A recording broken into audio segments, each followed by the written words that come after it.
El único hombre que luchó en tres bandos diferentes, con los soviéticos, con el ejército alemán, como también con los japoneses. Tres ejércitos que estaban en constante conflicto, y en donde tuvieron grandes diferencias, el cual este sujeto se vio coaccionado a combatir con cada uno de estos ejércitos. Yo soy Daniel Portilla y hoy hablaremos sobre este hombre, sobre este soldado coreano que luchó en tres bandos diferentes. Así que comencemos. Primero que nada vamos a empezar en los inicios. Este personaje nació el 3 de marzo de 1920 en la ciudad de Shin-Eugeo, en Corea del Sur, cuando dicho país asiático estaba gobernado todavía por Japón. La biografía de Jang Joo-hong es sin duda una de las más memorables de todo el siglo XX. La mayoría de las personas de aquella época nacieron en un lugar determinado y allí se quedaron. Otros como él partieron a luchar al frente en nombre de alguno de los muchos bandos que se disputaban en el mundo de la historia durante la Segunda Guerra Mundial. La mayoría morían en trincheras o campos de concentración pasados unos meses y nunca volvían a sus países de origen, pero este coreano, acostumbrado a la batalla como ningún otro, llegó a cruzar a todos los continentes y a sobrevivir a infinidad de circunstancias. Su periplo comenzó cuando cumplió la mayoría de edad y fue reclutado por el ejército japonés de Kwantung para luchar contra la Unión Soviética el 11 de mayo de 1939. Casi comenzando la Segunda Guerra Mundial, los mongoles entran en el territorio de Manchuria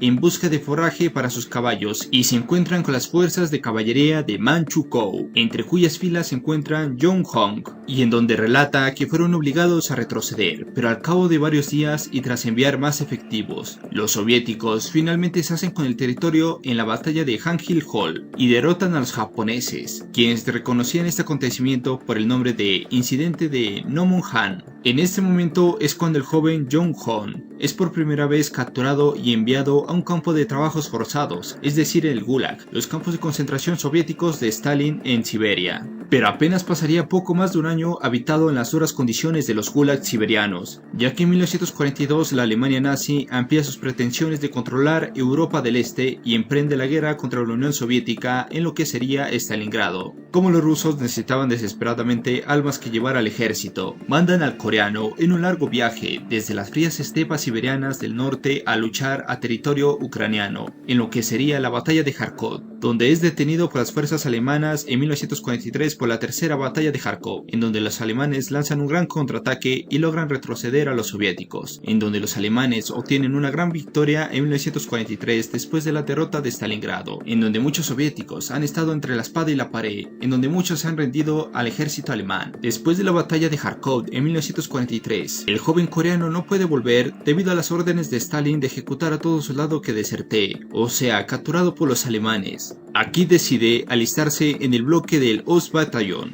formado por soldados del ejército ruso y de otras nacionalidades, con quienes partiría a luchar en la Francia ocupada. Curiosamente, el joven coreano Jong-hong es enviado a la península de Cotentin, en Normandía, no muy lejos de la playa donde se embarcaría el ejército aliado. En esta batalla la historia estaba de nuevo de su parte, ya que durante el día D es capturado por las fuerzas de Estados Unidos. Aquí el joven coreano relata que, en el libro del día D, 6 de junio de 1944, la batalla culminante de la Segunda Guerra Mundial, el cual es escrito por el historiador Stephen Hambrons. El autor habla de una entrevista con el teniente coronel Robert Brewer, del batallón paracaidista, que menciona haber capturado a 4 coreanos con uniformes de la Wehrmacht, del ejército alemán, y en donde menciona que parece que habían sido reclutados por el ejército japonés en 1938, luego por el ejército rojo en las batallas fronterizas con Japón, y más tarde por la Wehrmacht en diciembre de 1941 en las afueras de Moscú, obligados a ingresar en el ejército alemán y enviados a Francia. Esto la verdad resulta bastante llamativo para el joven Jong-hong. Es el único de sus 4 del que se conoce su historia, pues a pesar de ser trasladado a Gran Bretaña como prisionero y más tarde a Estados Unidos, donde finalmente viviría una vida tranquila en Illinois, hasta el final de sus días. El libro de Ambrose fue publicado en 1994, 2 años después de su muerte, cuando el resto del mundo conoció su historia. Tras el final de la guerra, el joven coreano Jang Jong-hong